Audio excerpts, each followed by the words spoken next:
ആകാശത്തിലെ പറവകളെ നോക്കുവിൻ, അവ വിതയ്ക്കുന്നില്ല, കൊയ്യുന്നില്ല, കളപ്പുരയിൽ കൂട്ടിവെക്കുന്നതുമില്ല, എങ്കിലും സ്വർഗസ്ഥനായ നിങ്ങളുടെ പിതാവ് അവയെ പുലർത്തുന്നു. സ്വർഗസ്ഥനായ ആര്? സ്വർഗസ്ഥനായ നിങ്ങളുടെ പിതാവ്. ഓ, ആ കണക്ഷൻ കണ്ട എന്റെ പൊന്നു മക്കളെ.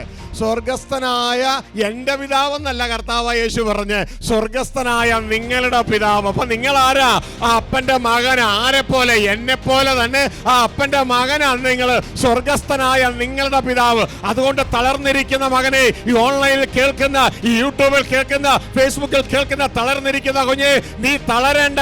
കർത്താവ് നിന്നോടാ പറയുന്നത്. ആകാശത്തിലെ പറവകളെ കണ്ടോ?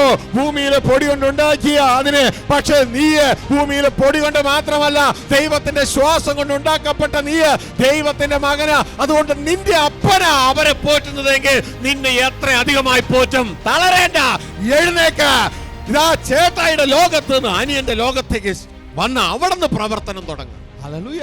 തളരരുത്. ഇത് എന്റെ ജീവിതത്തിൽ കർത്താവ് മനസ്സിലാക്കിയപ്പോഴാണ് രണ്ടാമത്തെ പുസ്തകത്തിന്റെ ആ സന്ദേശം എന്റെ അകത്തേക്ക് വന്നത്. ഹല്ലേലൂയ. ജയിക്കാനായി വീണ്ടും ജനിച്ചവർ. ദൈവത്തിന്റെ വചനം പറയാ, ഇവിടുന്ന് ഈ ലോകത്തുനിന്ന് ജനിക്കുന്നതല്ല ഇവിടെ ജയിക്കുന്നത്.